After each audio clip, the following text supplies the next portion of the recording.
The research station floated in the dark space like a broken toy. Its metal walls were old and dirty. Most of the lights did not work anymore. Dr. Hyun-woo walked through the empty halls with quiet steps. He carried a small bag of tools in his hand.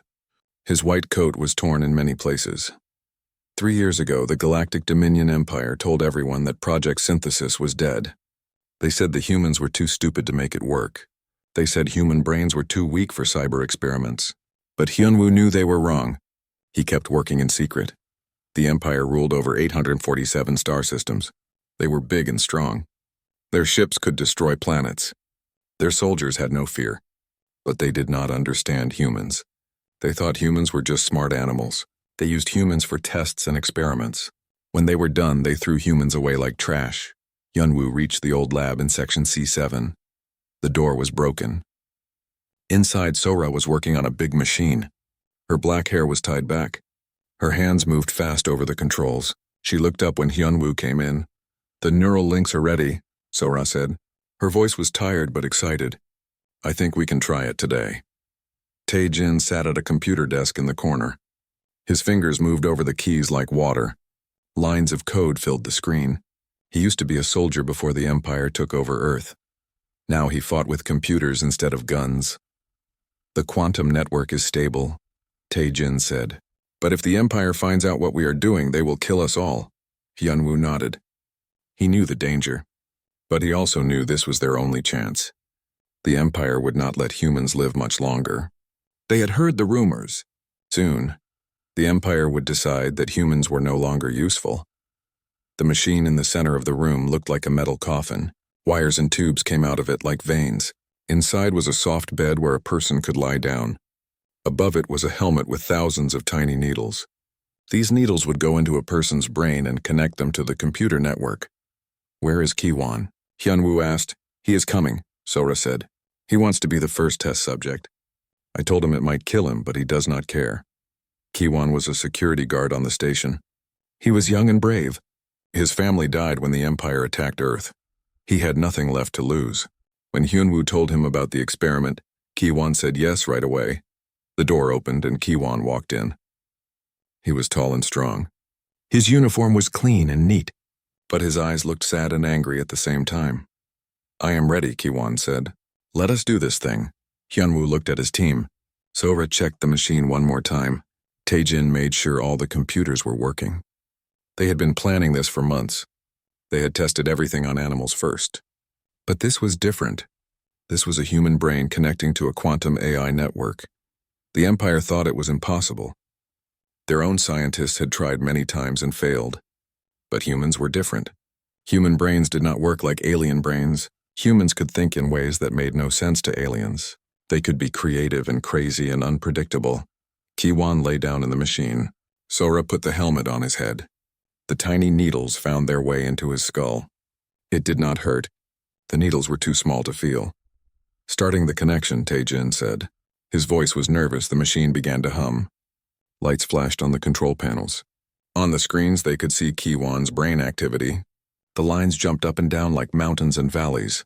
Suddenly, alarms started to ring throughout the station. Red lights flashed in the hallways. A voice came over the speakers.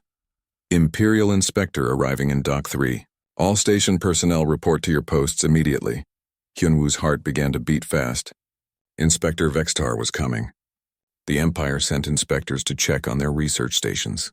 If Vextar found their secret lab, they would all be executed. "We have to stop," Sora said. She reached for the controls. "No," Ki-won said from inside the machine. His voice sounded strange, like it was coming from far away. "Keep going. I can feel it working."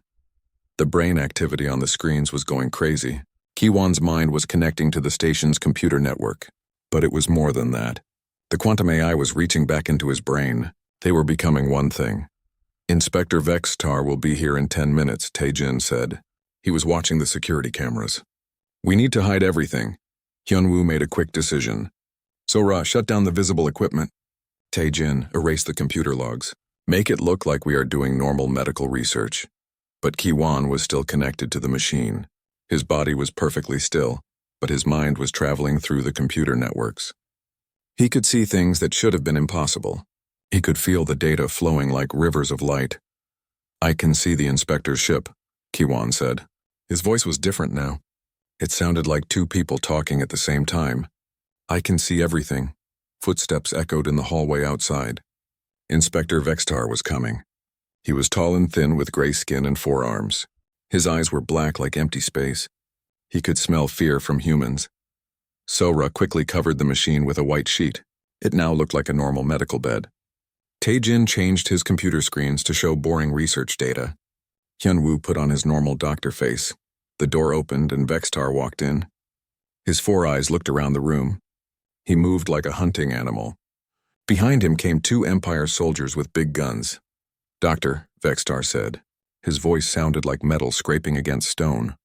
"What research are you conducting here?" "Medical studies," Hyunwoo said. He tried to keep his voice calm. "We are testing new treatments for human diseases." Vextar walked around the room. He looked at everything. His nose twitched as he smelled the air. He could detect chemicals and electronics and fear. Under the white sheet, Kaiwan lay perfectly still. But his mind was racing through the computer networks. He could see into Vextar's personal communication device. He could read the inspector's secret messages, and what he saw made his blood turn cold. The Empire was planning something terrible, something that would happen very soon. Kiwan wanted to warn his friends, but he could not move or speak. He was trapped between 2 worlds, his human body and the infinite digital space. Vextar stopped next to the covered machine. He reached out with one of his 4 hands. His long fingers moved toward the white sheet. "What is under here?" Vextar asked. Hyunwoo's mouth went dry. If Vextar discovered Kiwan connected to the machine, they were all dead. But before anyone could answer, the lights in the room began to flicker. The computers made strange noises. Something was happening to the station's electrical system. Vextar looked up at the ceiling. His black eyes showed confusion. "What is causing this malfunction?" "Old equipment," Sora said quickly. "The station is very old. We have problems with the power sometimes." But Hyunwoo knew the truth. Kiwan was learning to control the computer networks. He was making the lights flicker to distract the inspector. The experiment was working better than they had ever hoped. The question was, would they live long enough to use it? The lights stopped flickering. Inspector Vextar looked around the room one more time. His 4 black eyes studied every corner. He could sense that something was wrong, but he could not find what it was. After 10 long minutes, he left with his soldiers. Hyunwoo waited until the footsteps faded away. Then he quickly pulled the white sheet off the machine. Kiwan was still lying there, but something had changed. His eyes were open, but they looked different. They seemed to glow with a soft blue light. "Kiwan," Sora whispered. "Can you hear us?" Kiwan sat up slowly. When he moved, tiny sparks of electricity danced across his skin. He looked at his hands like he had never seen them before. Then he looked at his friends. "I can hear you," Kiwan said. His voice sounded normal, but there was something else there too. Something electronic. "But I can also hear the computers talking. I can hear the radio signals from space. I can hear everything." Taejin stared at the computer screens. The numbers were changing very fast. The station's network was doing things it had never done before. "What is happening to the system?" "I am happening," Kiwan said. He stood up from the machine. Small blue lights flickered under his skin. "I am connected to every computer on this station. I can see through every camera. I can read every file, and I can see much more than that." Kiwan walked to the window that looked out into space. His eyes reflected the stars. "There are ships coming," he said. "Many ships. More ships than I can count." At that moment, Yoonji burst into the lab. She was the station's communications officer. Her face was white with fear. In her hands, she carried a data pad with flashing red warnings. "Dr. Hyunwoo," Yoonji said. Her voice was shaking.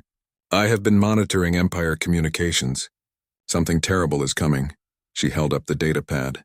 On the screen was a map of space showing thousands of red dots moving toward Earth. Each dot was an Empire warship. "The Empire has decided to end the human experiment," Yoonji continued.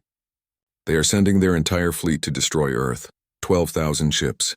They will arrive in 72 hours. Sora sat down hard in a chair. 12,000 ships, she repeated. "That is enough firepower to crack a planet in half." Hyunwoo felt sick. They had always known this day might come. The Empire saw humans as lab rats. When the experiments were finished, they would throw the rats away. But Ki-Wan was studying the datapad with strange intensity. His glowing eyes moved back and forth like he was reading something invisible. "I can see their fleet," he said. "I can see into their communication networks. They think they are safe because their quantum network cannot be hacked." "Cannot be hacked by anyone we know," Tae-Jin said. "Empire technology is thousands of years ahead of ours." Ki-Wan smiled. It was not a normal smile. It was the smile of someone who knew a secret. They have never met a human-AI hybrid before. Their quantum network is like a river. I can swim in it like a fish. He walked over to Tae-Jin's computer and placed his hand on the screen. Immediately, the display changed. New information began flowing across it. Information that should have been impossible to access. "This is the Empire's complete battle plan," Ki-Wan said. "Fleet positions, weapon strengths, commander names, supply lines, everything." The others crowded around the screen. They could see the massive Empire fleet moving through space like a storm cloud. At the front was the flagship of Admiral Krexthus, the Empire's greatest military leader. "How are you doing this?" Sora asked. "The quantum AI network connects everything," Ki-Wan explained. "Every Empire ship, every base, every communication relay. They built it to be perfectly secure from outside attack. But I am not outside anymore. I'm inside their network, swimming in their data streams." Yoonji looked confused. "But you are still human. You are standing right here." "I am both," Ki-Wan said. "My body is here, but my mind is everywhere the network reaches. I exist in two places at the same time." Diane, the station commander, walked into the lab. She was a tough woman with gray hair and scars on her hands. She had been fighting the Empire for 20 years. "I heard about the fleet," she said. "What are our options?" Hyunwoo looked at his team. "We could try to warn Earth, but what good would it do? Earth has no weapons that can stop 12,000 Empire warships." "We could run," Tae-Jin suggested. "Take a small ship and try to escape." "Where would we go?" Sora asked. "The Empire controls everything. There is nowhere to hide." Ki-Wan was quiet for a moment. His glowing eyes were distant, like he was looking at something far away. Then he spoke. "There is a third option. We could fight," Taeyun laughed, but it was not a happy laugh. "Fight us? Against the entire Empire fleet?" "Not with ships and guns," Ki-Wan said. "With this." He tapped his temple. "The Empire's strength is also their weakness. They depend completely on their computer networks. Their ships, their weapons, their communications, even their life support systems. Everything is controlled by computers. Computers that you can access," Hyunwoo said. He was beginning to understand. "More than access," Ki-Wan said. "I can control them. I can make their own weapons turn against them. I can make their ships see enemies where there are none. I can fill their networks with confusion and fear." Tae-Jin shook his head. "One person against 12,000 ships? Even with your new abilities, the numbers are impossible." Ki-Wan looked at the quantum machine. "Who says it has to be one person?" The room went quiet. Everyone understood what he was suggesting. "You want to make more hybrids," Sora said. "The process worked once," Ki-Wan said. "It can work again. Each person we connect to the network makes us stronger. Each new mind adds to our power." Dayun stepped forward. "How many people would you need?" "I do not know," Ki-Wan admitted. "But we have 72 hours to find out. And we have volunteers," he was right. The station had 300 people. Most of them were humans who had nothing left to lose. Their families were dead. Their world was going to be destroyed. They would fight if there was a chance to hurt the Empire. "It is dangerous," Hyunwoo warned. "The process could kill them." "The Empire will kill them anyway," Daun said. "At least this way they die fighting." Sora was already checking the machine. "We can modify the process to work faster. Instead of one person at a time, we can connect multiple people together. And I can help guide them through the transition." Ki-Wan added, "I know what it feels like now. I can show them how to swim in the data streams without drowning." Yoonji looked at the map of the approaching fleet. The red dots were getting closer to Earth. 72 hours, she said. "Can we really do this in 72 hours? Ki-Wan's eyes flashed brighter. "We have to. Because if we fail, humanity dies. But if we succeed," he smiled again, and this time it looked almost predatory. "If we succeed, the Empire will learn what happens when you underestimate humans." Hyunwoo made his decision. Diane, gather volunteers. Sora, prepare the equipment. Tae-Jin, help Ki-Wan map the Empire's network vulnerabilities. Yoonji, monitor the fleet's approach. As his team scattered to their tasks, Hyunwoo looked out at the stars. Somewhere out there, 12,000 ships full of alien warriors were coming to destroy his species. But here in this broken research station, something new was being born. Something the Empire had never seen before. Something that might just save them all. The station's main hall was full of people. Men and women stood in long lines, waiting their turn. Some looked scared. Others looked angry. All of them looked determined. They knew they might die, but they also knew their families were already dead. The Empire had taken everything from them. Ki-won stood at the front of the room. Blue light still flickered under his skin. When he spoke, his voice reached everyone without getting louder. "I will not lie to you," he said.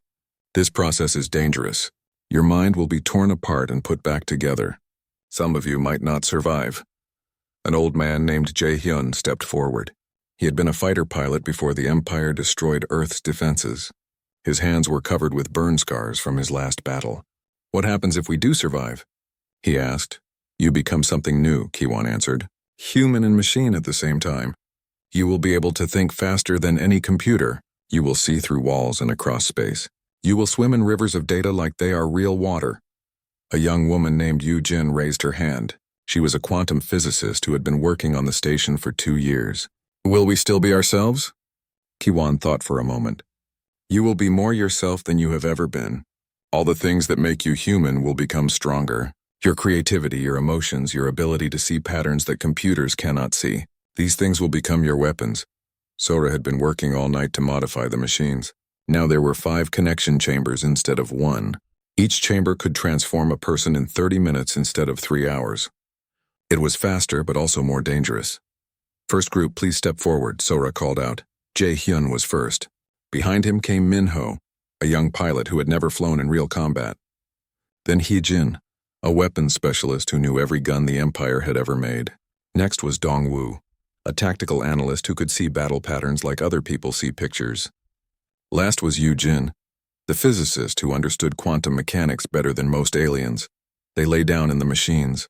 Sora attached the neural helmets to their heads. The tiny needles found their way into their brains. Ki-won placed his hands on the central control panel. "I will guide you through the transition," Ki-won said. "Do not fight the connection. Let your mind flow into the network like water flowing downhill." The machines hummed to life.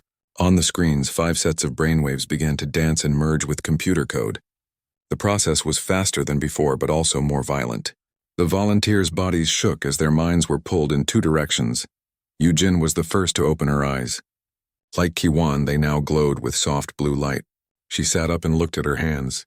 Electricity danced between her fingers like tiny lightning bolts. "I can see the quantum foam," she whispered. "I can see the spaces between atoms where reality bends." One by one, the others awakened. Each person brought something new to their growing network. Jae-hyun brought his combat experience. Min-ho brought his pilot skills. Hee-jin brought her knowledge of weapons. Dong-woo brought his understanding of tactics.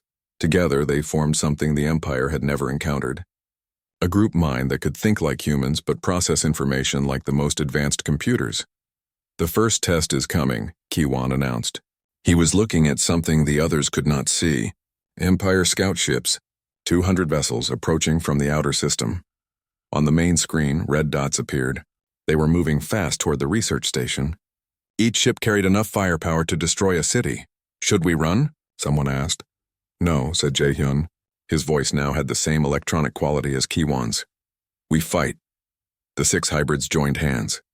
When their skin touched, sparks of electricity jumped between them. Their minds connected completely.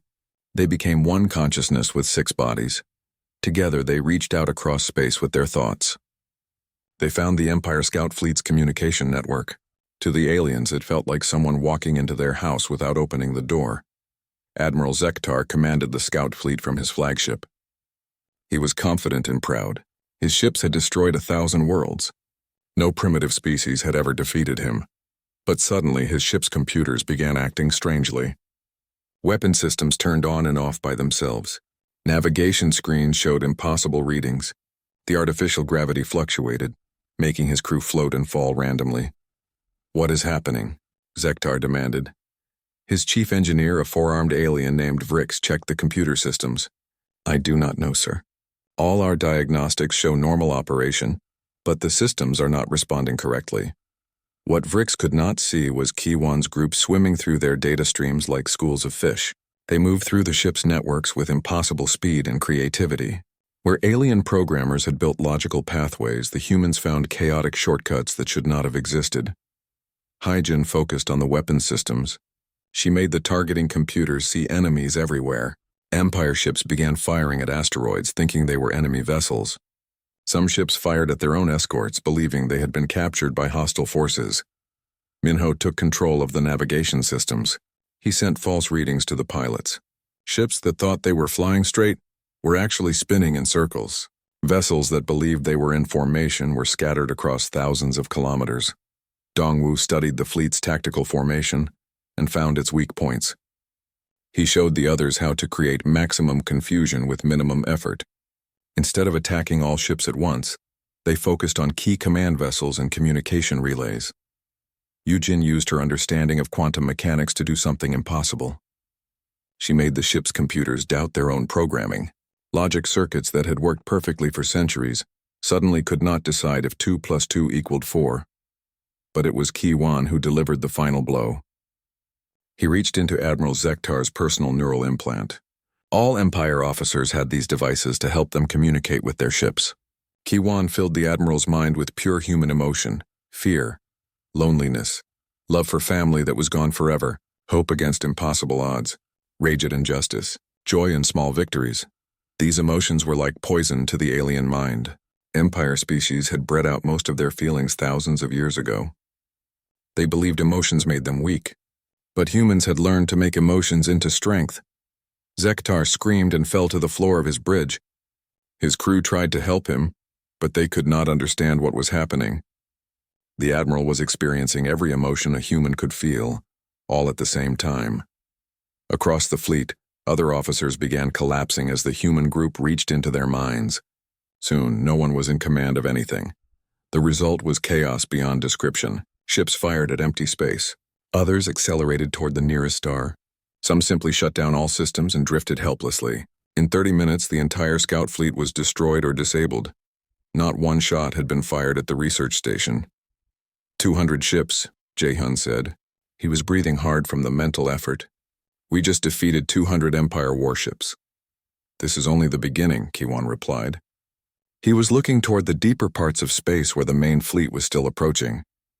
We have proven it can be done. Now we need to become much stronger. Sora was already preparing the next group of volunteers. Word of the victory had spread through the station. People were no longer afraid of the transformation process. They were eager for it. How many more can we convert? Yujin asked. Everyone, Kiwan said. Every human on this station. Every person who wants to fight. We will build an army of minds that can swim through the Empire's networks like sharks in the ocean. The main Empire fleet was still 40 hours away. That gave them time to transform more volunteers. Time to practice their new abilities. Time to prepare for the real battle. Because 200 ships had been just a test. The main fleet had 12,000 vessels and Admiral Krexthus, the greatest military mind in Empire history. But the humans had something the Empire had never encountered. They had minds that could think impossible thoughts and hearts that refused to surrender. The network war had begun. Admiral Krexthus stood on the bridge of his massive flagship. The ship was 5 kilometers long and carried enough weapons to destroy a moon. Around him, 11,999 other ships moved in perfect formation. It was the largest fleet in Empire history. The Admiral was tall and thin with silver skin and 6 arms. His black eyes showed no emotion. He had conquered 47 star systems and never lost a single battle. The destruction of Earth would be easy. Report on the scout fleet, Krexthus ordered. His communications officer, Brento, looked nervous. Admiral, we lost contact with all scout ships 12 hours ago. The last message was confused and made no sense. Krexthus was not worried. Probably a technical problem. These primitive humans have no weapons that could threaten our ships. Continue the advance. But deep in the quantum network that connected every Empire vessel, something was already moving. The synthesis, as the human hybrids now called themselves, had grown stronger. 200 more humans had undergone the transformation. Each new mind added to their collective power. Sujin was the newest member. She had been a communications expert before her transformation. Now she could speak directly to computer systems like they were people. She discovered something wonderful and terrible about the Empire's neural implants. "I can control what they see," she told the others. "The implants do not just receive information. They create reality inside the aliens' minds. I can make them see anything I want." Young-Soo, a former navigation officer, had found something else. Their quantum communication system has a weakness. All ships are connected to the same network. If we corrupt the data at the source, every ship will receive false information at exactly the same time. The human collective was no longer just 6 minds. It was 206 minds working as one. They could think thousands of thoughts simultaneously. They could process information faster than the Empire's best computers. Most importantly, they could imagine things that alien minds found impossible. On the flagship, Krexthus noticed the first strange reports. Ships in his fleet were reporting sensor contacts that did not exist. Weapon systems were detecting threats in empty space. Navigation computers were showing impossible readings. "These systems have worked perfectly for 1,000 years, Krexthus said. "Run complete diagnostics on all ships."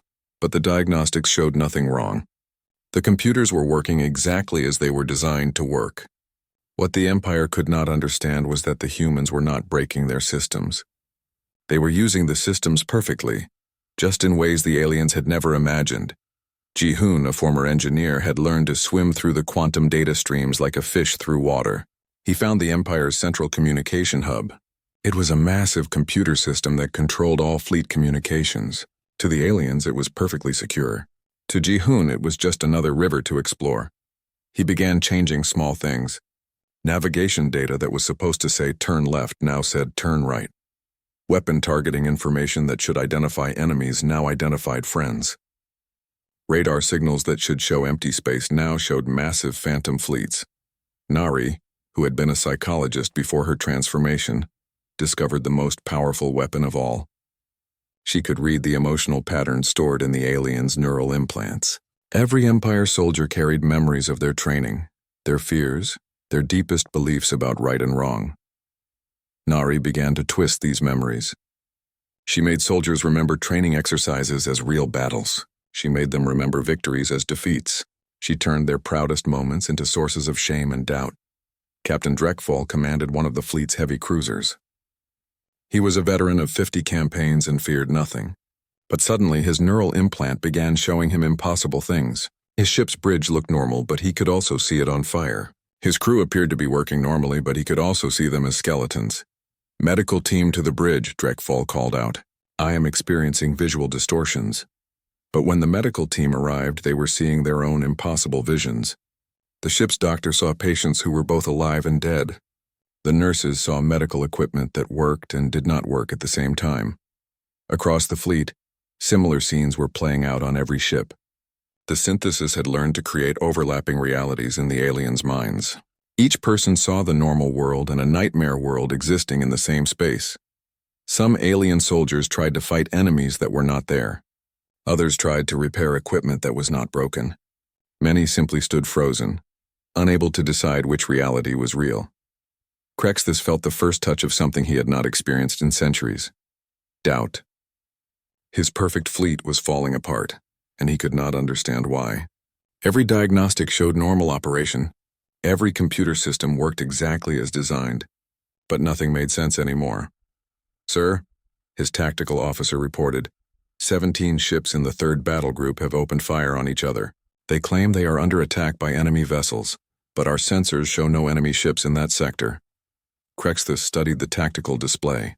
On his screen, he could see his own ships destroying each other. But he could also see ghostly enemy fleets that appeared and disappeared like smoke. "Are those enemy ships real?" he asked. "I do not know, sir," the tactical officer replied. "Our sensors say no, but the ships that are shooting at them seem very convinced they are real." What Krexthus did not know was that Young-Soo and Soo-jin were working together to create the phantom enemy fleets. They used the Empire's own sensor data to build false images. To the aliens' computer systems, these phantom ships looked completely real. More than that, the humans had learned to make the false images carry emotional weight. When an Empire soldier looked at a phantom enemy ship, they did not just see a vessel. They saw the death of their family. They saw the destruction of their home world. They saw every fear they had ever carried. Fear was something the Empire had tried to breed out of their species. But it was still there, buried deep in their genetic memory. The humans found these buried fears and brought them to the surface. Commander Hicksta was leading a squadron of destroyers when she saw something impossible. Her sensors showed a massive enemy battleship directly ahead, but her eyes told her there was nothing there. She ordered her ships to fire anyway. The destroyers launched their missiles at empty space, but on their screens they could see the missiles hitting the Phantom battleship. They could see explosions and debris. Their tactical computers registered a successful kill. But then more Phantom ships appeared. Hundreds of them. Thousands of them. The Empire fleet found itself fighting an enemy that existed only in their own minds, but seemed completely real to their senses. The battle became chaos. Empire ships fired at shadows. They maneuvered to avoid obstacles that were not there. They called for help against enemies that did not exist. Some ships collided with each other while trying to escape Phantom attacks. In 6 hours, the mighty Empire fleet lost 3,000 ships. Not one human weapon had been fired. The aliens had destroyed themselves, fighting monsters created from their own fears and confusion. Admiral Crexthus stood alone on his bridge. Half his crew had collapsed from mental exhaustion. The other half stood frozen, unable to trust their own senses. Around him, the most powerful fleet in galactic history was tearing itself apart. "What are we fighting?" he whispered. Deep in the quantum network, Kiwan heard the question. The human collective had become something beyond the Empire's understanding. They were no longer just hackers or warriors. They had become the embodiment of every nightmare the aliens had ever tried to forget. And the battle was just beginning. Admiral Crexthus watched his fleet destroy itself. 3,000 ships were gone. 5,000 more were badly damaged. His perfect formation had become scattered groups of confused vessels firing at shadows and each other. He made a decision that no Empire admiral had ever made before. "All ships, retreat. Return to the home system immediately." But when he gave the order, something strange happened. His communications officer looked at him with empty eyes. "Sir, I cannot send that message. The communication system will not obey me." Crexthus tried to access the ship's computer himself, but the screens showed him impossible things. Text that changed as he read it. Numbers that added up to different answers each time he looked. Commands that meant the opposite of what they should mean. Deep in the quantum network, the synthesis had grown beyond even their own understanding. Every human on the research station had joined them, 300 minds working as one. They no longer needed to hack the Empire's systems. They had become part of those systems. Sebin and Wu Jin were the newest members of the collective. Sebin had been a child psychologist who understood how minds developed and grew.